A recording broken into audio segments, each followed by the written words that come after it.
The doors to the Viridian Tea House are open once more. Hello, everyone. I hope you're doing well. I think it's been a couple of weeks since I last did a video, but quite honestly, it was because I was reading some very thick books and I didn't have anything to record. So here I am today with two amazing books. One of them I've actually read before, but it's nice when you get to read a book a second time after several years because you pick up on things that you didn't notice the first time. So before I begin, I just want to make a public service announcement, and I have posted this on both Facebook and Instagram, but I figured I'd talk about it here as well. So due to a myriad of circumstances, I am no longer working with external stores. All of my blends, my books, my artwork can be found through my website, viridianteacompany.com, and Viridian is spelled Viridian. You can find all of my items through my website or any events where I'm a vendor. Starting yesterday and moving forward, I will no longer be working with any external stores. And I do have my reasons for this. So unless if you're really curious, I'm not going to go into the reasons why. But so just letting you know, that's really it. And if you've been buying from me through events and or my own online store, then nothing's really changed. So anyway, let's see. Oh, yes. So this week is going to be just two events for me because I'm taking Sunday off. I need a little rest and relaxation, as it were. But Thursday, which is tomorrow, I will be at the Growing Out West Farmers Market, of course, in Evergreen. Always looking forward to that. And let's see, on Saturday, I will be doing, once again, Mutiny Market, which is from 11 to 5. And I don't know if you follow Mutiny Market through social media, but the building that Mutiny Information Cafe is located has been sold. Mutiny is moving from Denver to Inglewood, which is really cool because I live in Inglewood. But that also means that Mutiny Market is going to be over and done with for good. Our last day is going to be September 22nd, I think. And then after that, that's it. So if you've never visited Mutiny Market before, please try and come and visit. We're there every Saturday and Sunday from 11 to 5. I'll be there on the Saturday market from 11 to 5. So hope to see you there. So let's get to the books portion. The first book, I have to say, I learned about it through Hannibal Lecter, actually. I noticed that I think it was either the books or one of the movies where they spoke about this Japanese poet, and my brain went, I've never heard of this Japanese poet. I have to look this person up. And I did look up the one book and was enthralled by the words. Very simple and yet so complex at the same time. Absolutely beautiful, some humorous, very seductive, but all around beautiful Japanese poetry. And the book I'm talking about today is The Ink Dark Moon. And there are two poets in this book. It's love poems by Ono No Komachi and Izumi Shikibu. And both of these women were, I think they were court women, but let me read the back of it for you. 1,000 years ago, the Heian, I hope I'm pronouncing that right. If I'm not, please, I apologize. Court of Imperial Japan was one of the most sophisticated cultures on Earth. The literature of that classical age is the only one in which the predominant geniuses were women. Among the foremost were the two masterfully translated in this volume. Ranging from the deeply erotic to the profoundly spiritual, the poems of Ono No Komachi, around 850, and Izumi Shikibu, 974 to 1034, served sometimes as intimate exchanges between lovers among the elite. Verse was an indispensable part of courtship, other times to record the most private, emotional, and spiritual concerns of these accomplished and passionate women. Elegant, sensuous, insightful, and piercingly lovely, the poems in The Ink Dark Moon speak to us from the distant past with an immediacy that brings us to a deepened experience of the present. even if you're not into poetry, but you just want to read something that will truly move you, you need to read The Ink Dark Moon. And I'm going to read a couple of just random poems so you can get the gist. So from Ono No Komachi, here we go. I thought to pick the flower of forgetting for myself, but I found it already growing in his heart. And another one, sent to a man who seemed to have changed his mind. Since my heart placed me on board your drifting ship, not one day has passed that I haven't been drenched in cold waves. And another one by Komachi. Let's see. Yeah, oh no, that's what's another one here?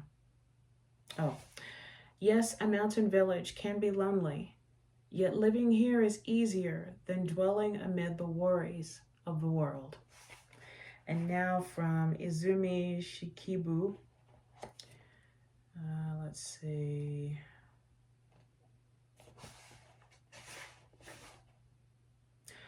Although the cricket's song has no words, still it sounds like sorrow. And another one.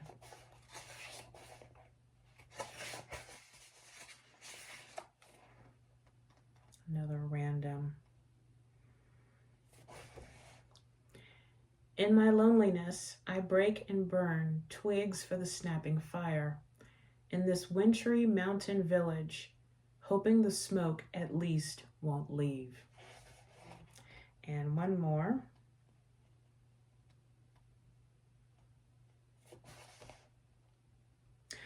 My lover, though he had broken off our affair, asked me not to replace the pillows we had slept on.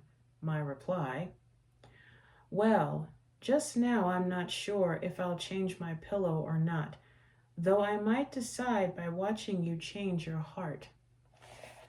That's just a small sample of The Ink Dark Moon. I love Japanese history and art and, of course, tea and poetry. And if you love Japanese anything, or if you're just into poetry, or you just want to read something, like I said, that moves you, The Ink Dark Moon. So many thanks to the spirits of Ono No Komachi and Izumi Shikibu. Arigatou gozaimasu. And now the next book takes us to Europe, dealing with a woman who was a force to be reckoned with in the realms of the mind and of the spirit and soul. This is the graphic novel, The Three Escapes of Hannah Arendt, A Tyranny of Truth by Ken Kremstein. This is one of the best graphic novels I've ever read. And I have to admit that I've not read any of Hannah Arendt's work, but I plan on changing that very soon. What little I know of her, this graphic novel pays her so much homage. And I learned so much about this woman through this graphic novel. So let me read the back of it for you. A New Yorker cartoonist's page-turning graphic biography of arguably the greatest philosopher of the 20th century, the fascinating Hannah Arendt. A hero of political thought, the largely unsung and often misunderstood Hannah Arendt is perhaps best known for her landmark 1951 book, The Origins of Totalitarianism, which, I already have that on my reading list, which with its powerful and timely lessons for today, has become newly relevant. She led an extraordinary life, enduring Nazi persecution firsthand, surviving harrowing escapes from country to country, befriending such luminaries as Walter Benjamin, Billy Wilder, Golda Meir, and Mary McCarthy, and ultimately sacrificing her unique genius for philosophy and her love of a very compromised man, the philosopher and Nazi sympathizer Martin Heidegger, for what she called love of the world.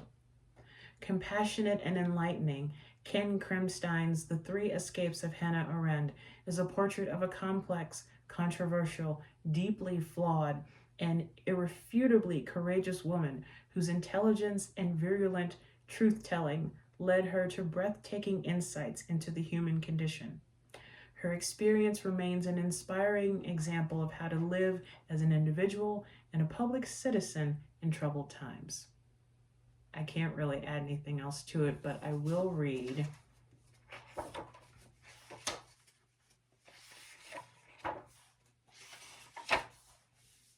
All Too Human, Introduction to a Life. Too soon, too angry, too smart, too stupid, too honest, too snobbish, too Jewish, not Jewish enough, too loving, too hateful, too manlike, not manlike enough. What follows is a story of a life of a person called Hannah Arendt, born into a lost world in a lost country in another era, a refugee philosopher thinker whose name may sound familiar. In the end and in the beginning remains the question, why did this person, arguably the greatest philosopher of the 20th century, renounce philosophy? And despite that, does her thinking offer a viable way for humanity to move forward? So you can see the illustration of what I just read. I actually read a, excuse me, I actually watched a movie about her life, specifically it was more toward the latter part of her life. And I think it was just called Hannah or just called Arendt, but I'll put more information on the video.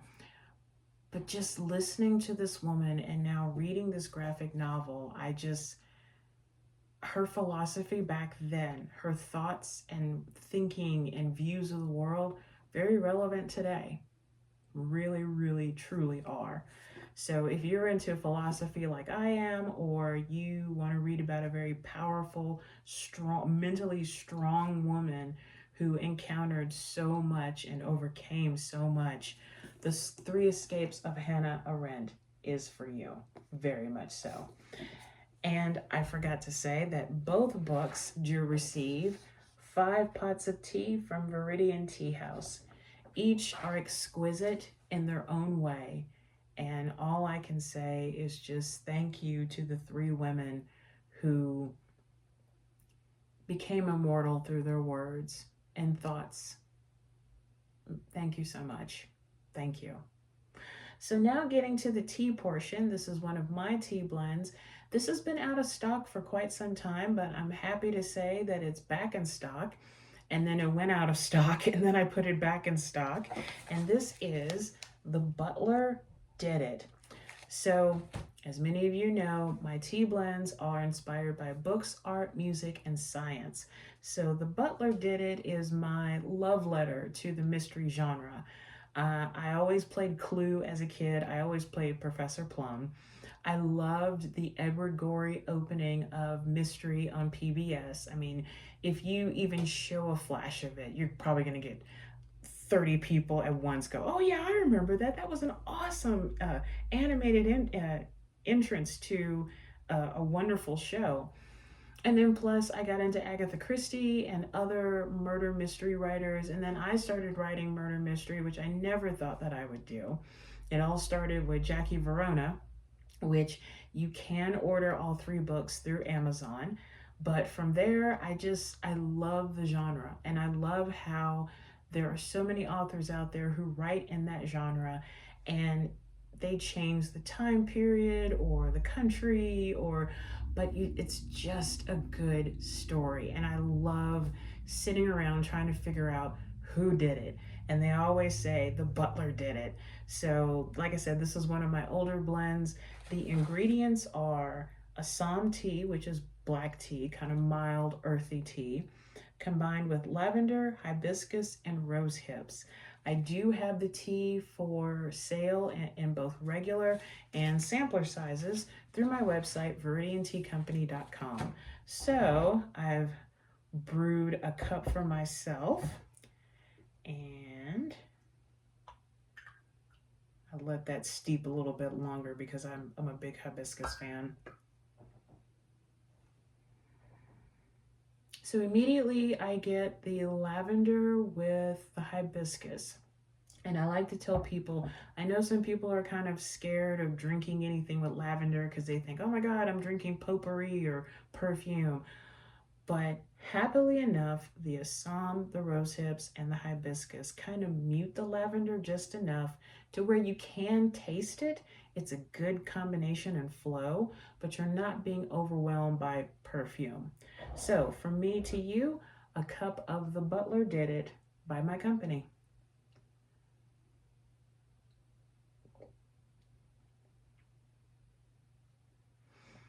So smelling it, I get the lavender and hibiscus. Tasting it, I get the hibiscus and the rose hips.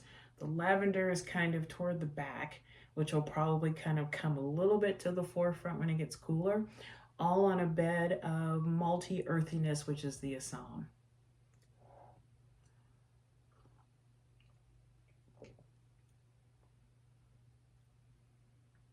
Yeah, it's that hibiscus, rosehip, lavender kind of trio. They're kind of dancing really well together. And like I said, bed of Assam, but this tea is really delicious, both hot and iced. And I notice that when I ice it for events, it's very refreshing. The hibiscus just comes right out. The lavender kind of comes out as well, but it is a very refreshing iced tea drink. So yes, you can make the Butler Did It both hot or iced, but today, nice little hot cup of tea.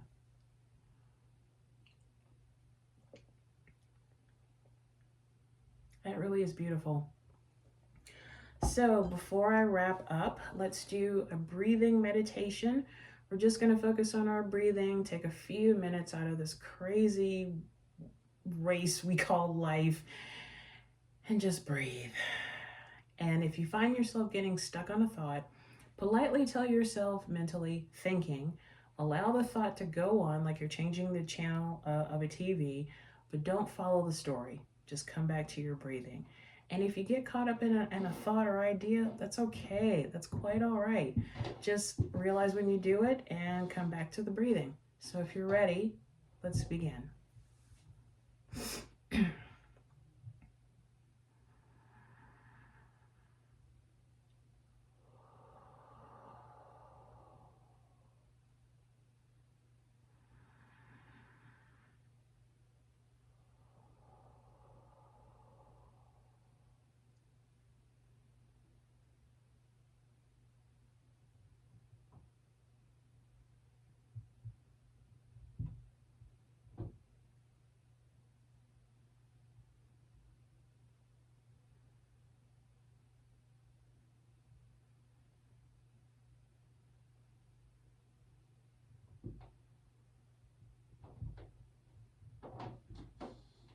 And now let's end this breathing meditation with a deep breath in through the nose and out through the mouth.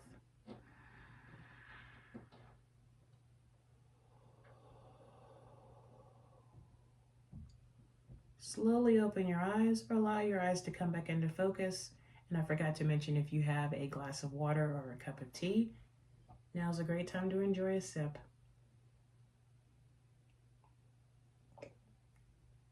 It's delicious.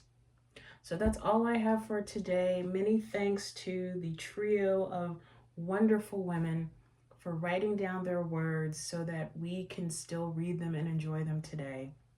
For the wonderful people at Viridian Tea Company to create such a delicious blend of the Butler Did It. And as always, for all of my viewers for watching these videos, I really do appreciate it. Thank you so much. So as always, take care of yourself and each other. Raise your teacup high, and remember that to drink tea is to enjoy life.